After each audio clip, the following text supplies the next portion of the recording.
السلام علیکم، میرا نام ہے عبدالواسع خان اور آپ دیکھ رہے ہیں Abdul Wasi Khan official YouTube channel. Indian media اپنی منفی پروپیگنڈے سے ابھی تک باز نہیں آیا۔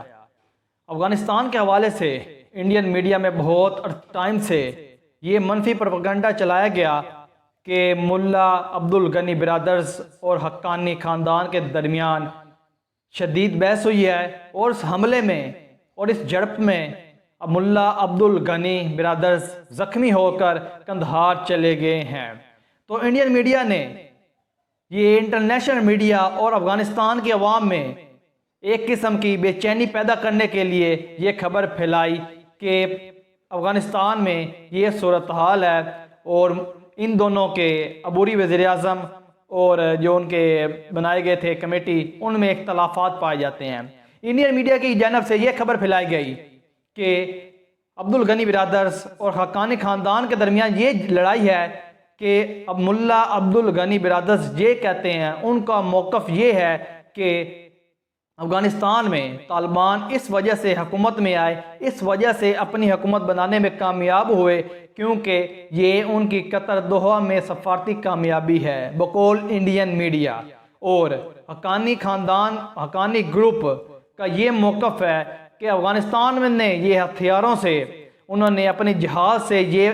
افغانستان میں اپنی حکومت بنائی، تو اس وجہ سے دونوں اپنا اپنا کریڈٹ لینا چاہتے تھے، تو اس وجہ سے دونوں میں اختلاف پایا گیا اور ان کی جھڑپ ہوئی، جس وجہ سے ملا عبدالغنی برادر زخمی ہو گئے اور انہیں قندھار شفٹ کر دیا گیا ہے۔ تو یہ منفی خبریں پھیلائی گئی 3-4 دن تک مسلسل، اور پاکستانی کافی سارے یوٹیوبرز نے بھی اس خبر کو سچ مانا اور اس پر ویڈیوز بنائی بنا کسی تصدیق کے، بنا ان کے کسی تصدیق آئے بنا یہ خبر پھیلائی گئی۔ لیکن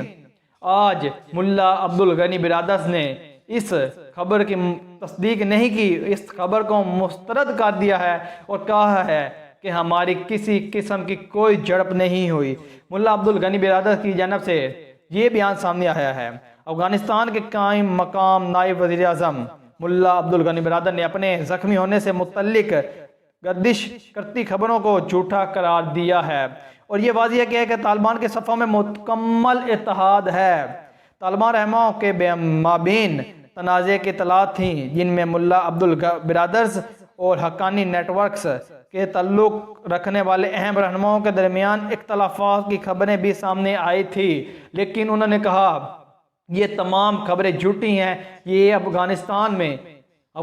کے عوام میں انتشار اور بے چینی پیدا کرنے کے لیے تمام خبریں پھیلائی گئی، ان میں کوئی صداقت نہیں۔ آج ان کا یہ ویڈیو پیغام صداقتی محل سے آیا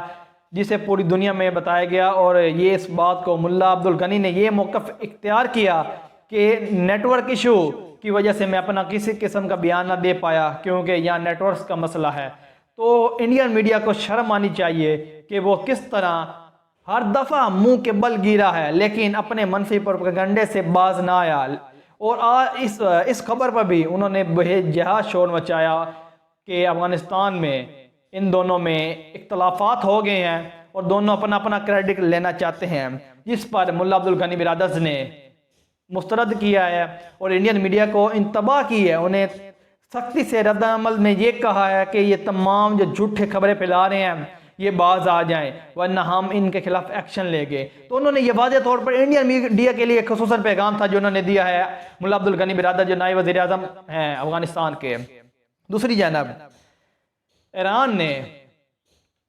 پنجشیر اور پاکستان کے حوالے سے ایک منفی بیان دیا جسے طالبان نے بھی سختی سے منع کیا اور پاکستان نے بھی سختی سے اسے رد کیا ہے، مسترد کیا ہے۔ طالبان کی جانب سے یہ بیان سامنے آیا کہ ایران کی پاکستان اور طالبان کے مخالفت بھارتی موقف اور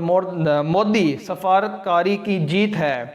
بھارتی ٹی وی ریپبلک نیوز کا دعویٰ تھا کہ ایران نے یہ موقف اپنایا ہے، یہ دعویٰ کیا ہے کہ پاکستان نے پنجشیر میں طالبان کی مدد کی تاکہ وہ جو احمد شاہ مسعود کا بیٹا احمد ضیاء مسعود کو شکست دے سکیں۔ امر اللہ صالح کے خلاف جنگ کرنے میں پاکستان کا مرکزی کردار تھا، یہ موقف تھا ایران کا، اور ایران نے یہ بھی طالبان کو سختی سے رد عمل دیا کہ طالبان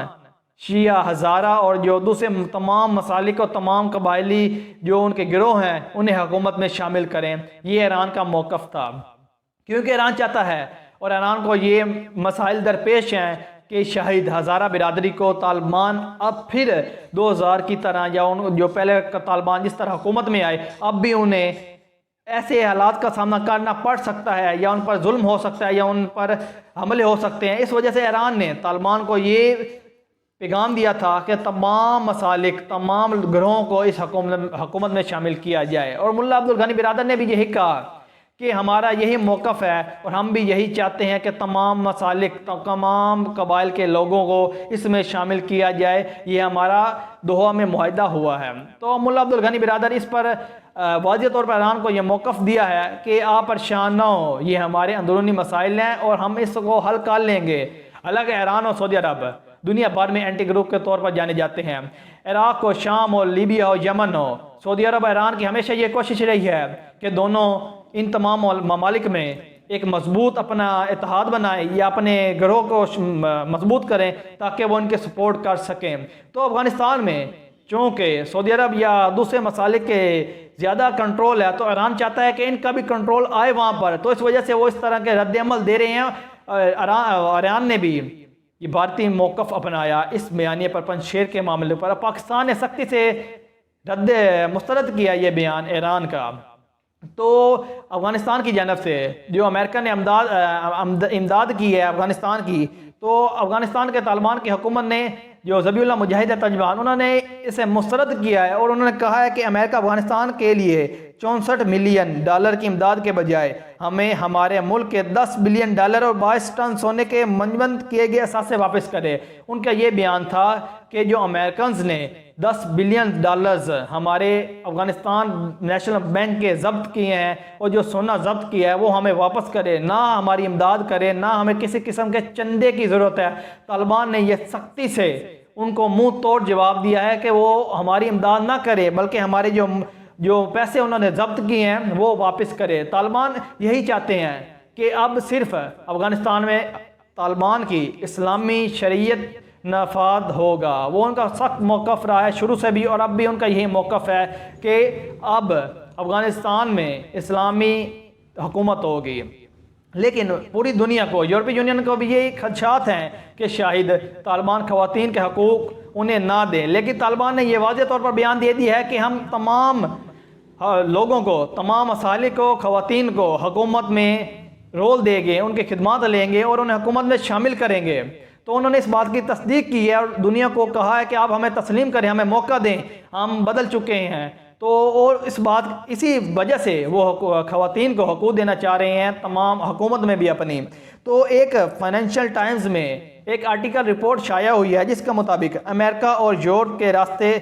الگ ہو رہے ہیں۔ بیشتر اتحادی امریکہ کے مقابلے میں چین کے ساتھ زیادہ تجارت کرنا چاہتے ہیں۔ یہ فائنینشل ٹائمز دنیا کا مانا جانے اخبار نیوز پیپر ہے جس میں یہ رپورٹ شائع ہوئی ہے۔ اس کے مطابق برطانیہ اخبار فائنینشل ٹائمز نے کہا ہے کہ امریکن صدر جو بائیڈن کی جانب سے 8 ماہ قبل اقتدار سنبھالنے کے بعد سے یورپی اتحادیوں کو راہ کو مسلسل نظر انداز کیے جانے کے باعث امریکہ اور یورپ کے راستے الگ ہو رہے ہیں۔ ان کا یہ موقف ہے کہ امریکن صرف اپنے مفاد دیکھ رہے ہیں، وہ یورپ کو پیچھے دھکیل رہے ہیں، اور امریکنز جتنے بھی ہم نے اتحاد کیا تھا اتنے عرصے سے ان کے اتحادی رہے ہیں، لیکن ہمیں امریکن سے ہمیشہ نقصان اٹھانا پڑا ہے، ہمیں نقصان ہو رہا ہے ہر معاملے میں، تجارت ہو یا صحت ہو یا جس معاملے میں بھی ہو، ہمیں نقصان ہو رہے ہیں، ہم پیچھے جا رہے ہیں۔ تو اب انہوں نے فیصلہ کیا ہے، فائنینشل ٹائمز کی رپورٹ کے مطابق تمام یورپی ممالک نے یہ فیصلہ کیا وہ امریکن کی بجائے چین کی طرف زیادہ پریفر کر رہے ہیں ان کو تجارت، کیونکہ چائنا نے پوری دنیا میں اپنی تجارتی سفارتی بنا پر دنیا کو اپنا لوہا منایا ہے، اور انہوں نے ثابت کیا ہے کہ دنیا کا سب سے بڑا تجارتی مرکز چین ہے، اور اب پوری دنیا چین کی طرف راغب ہو رہی ہے اور چین کو مان رہی ہے کہ انہوں نے تجارت کے لیے بے پناہ قربانیاں دی اور بے پناہ اچھی پالیسیز اپنائی، جس وجہ سے یورپ بھی اب ان کا کردار کو سہارا رہا ہے، اور اب ان کی طرف یورپی ممالک کی تمام تر یہی کوششیں ہیں کہ وہ چائنا کی طرف جائیں۔ اور ایک جو بائیڈن عالمی سطح کے بڑی بڑی باتیں کرتے ہیں، عالمی پلیٹ فارم پر بڑی بڑی باتیں کرتے ہیں، یہ فائنینشیل ٹائمز کی رپورٹ ہے، لیکن اس حوالے سے کوئی عملی اقدام نہیں اٹھاتے۔ مضمون میں یہ کہا گیا ہے کہ بائیڈن کی امریکہ کی جانب سے 2023 تک کاربن اخراج میں نصف کمی کے ہدف کو پورا نہ کرنے کی تجویز کے باوجود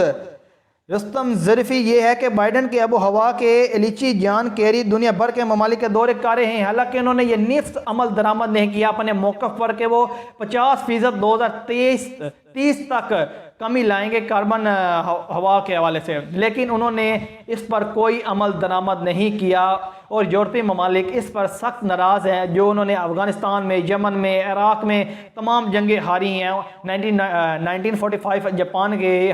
اٹیک کے بعد۔ تو یورپی یونین اب سمجھ چکے ہیں دنیا میں اب ہتھیاروں سے جنگیں نہیں لڑی جانی بلکہ معاشی جنگ لڑی جانی ہے، تو اسی وجہ سے وہ اب امریکہ کا چھوڑ کر چائنا کی طرف آ رہے ہیں، کیونکہ انہیں اس بات کا ادراک ہے، انہیں اس بات کا یقین ہے کہ چائنا اب مسلسل سپر پاور کی بننے کی جانب گامزن ہے، اور اب وہ دن دور نہیں کہ اب چائنا دنیا کی سپر پاور کے طور پر سامنے آئے گا۔ تو یہ اہم رپورٹ تھی میرے ویلوگز میں جو آپ کو میں نے پیش کرنی تھی، اور بھی بہت ساری اپڈیٹس ہیں جو میں آپ کو اگلے ویلوگز میں آپ کے سامنے شیئر کروں گا۔ چینل کا خیال رکھیے گا، اللہ حافظ۔